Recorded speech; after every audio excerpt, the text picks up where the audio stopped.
What time is it? Let's see. Oh shit. It's time for Saturday morning video games.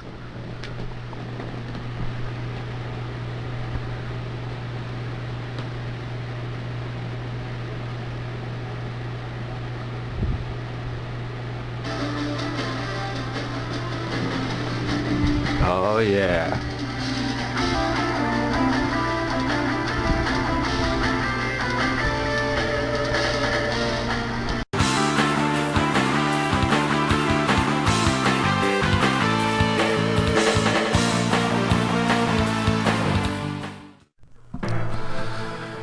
What's up everybody, and welcome to another Saturday morning video games, where I play video games that are based off of cartoon shows and other various things.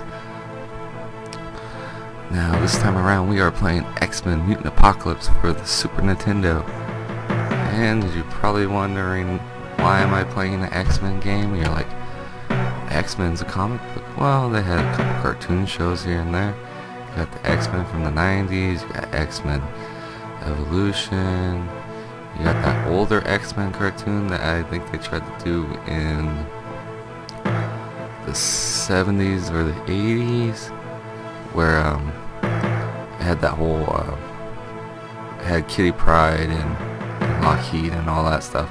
There's only like 1 or 2 episodes and they came out on VHS. I used to own one of them and it was okay. It wasn't that great. The 90s one is probably the best one. Didn't like Evolution too much. It was alright. But the 90s X-Men cartoon is the fucking best. The theme song, you know, they got really good voice actors for it. I mean, I don't know what else to say. It had the good stories. I mean, this is an awesome cartoon show. I loved it to death. That and the 90s Spider-Man cartoon show, that was another good one as well. I would always like watch those two and like be like, yeah, you know, because I was really a fan of Spider-Man, and you know, the X-Men cartoon show was awesome. So I don't know what else to say about the cartoon show. You know, it's a fucking awesome cartoon show. But anyways, let's get off the cartoon show, because everybody knows how fucking awesome the X-Men cartoon show was. Except for maybe kids that were born after it was off the air. I mean, there was reruns and stuff, but maybe they weren't old enough to understand what they were watching. Anyway, so let's get to the game. X-Men Mutant Apocalypse is a game made by Capcom. And oh my god, is this game really awesome. Capcom, this is like when Capcom was at its peak of making like really good games, and they made a really good X-Men game. Probably with the release of this, and this being such a good X-Men game, that's probably why they got the deal with Marvel to do X-Men Children of the Atom, which is a fighting game, and then also X-Men vs. Street Fighter, and X-Men vs. Marvel Superheroes, and so forth and so forth. You know.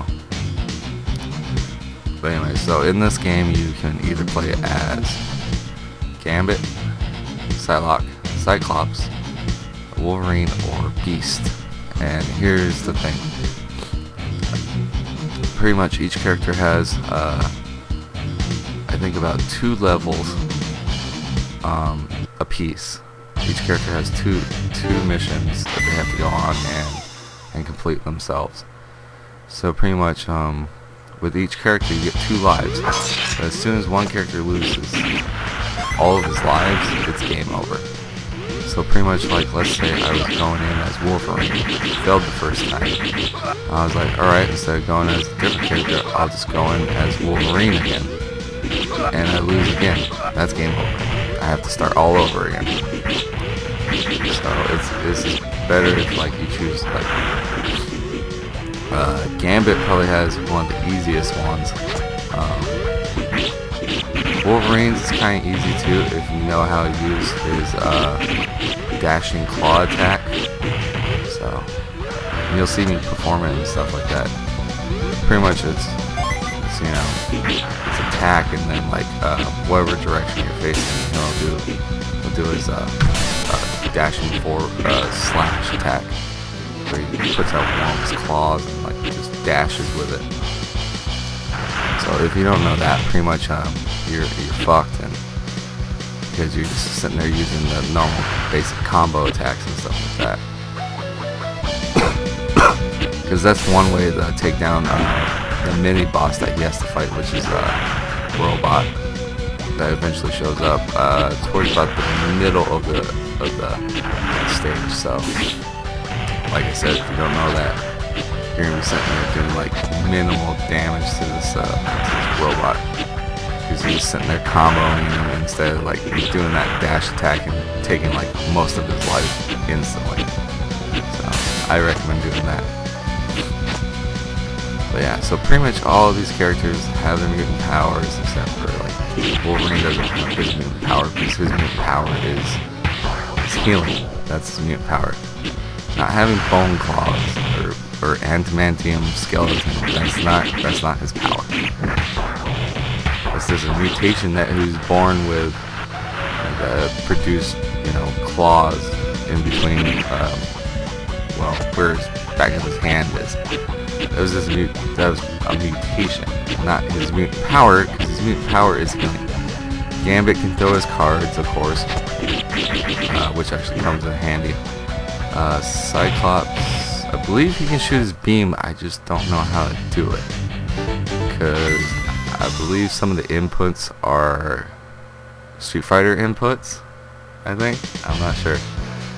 I think Cyclops is like a Hadouken input for whatever fucking reason. Beast, of course, these guys super strength, all that good stuff. And you also hang upside down from platforms. So if there's a platform above him, you can actually latch on and stand upside down and still attack enemies too, so that's kind of helpful. Psylocke, she pretty much attacks with her psychokinetic knives anyway, so that's a plus. I think she can shoot them in this game as well. It's been so long since I played it, except for, you know, I just played it recently, but I only played it Wolverine and Gambit. Oh no, it was Wolverine, Gambit, and Cyclops. Yeah, because I go Wolverine, then Gambit, complete Gambit's level, play as Cyclops, fail, and then go back as Wolverine. So yeah, I was gonna play as Psylocke, and then I was like, I don't like Psylocke that much, so yeah.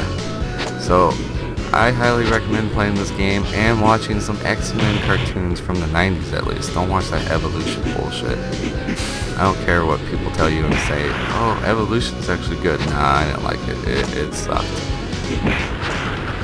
But anyways, guys, I have been the Retro Nerd. This has been an episode of Saturday Morning Video Games. And like I said, I recommend X-Men Mutant Apocalypse for the Super Nintendo. Go get a hard copy, go download it illegally, do what you gotta do to play it. Anyways, guys, like I said, Retro Nerd out.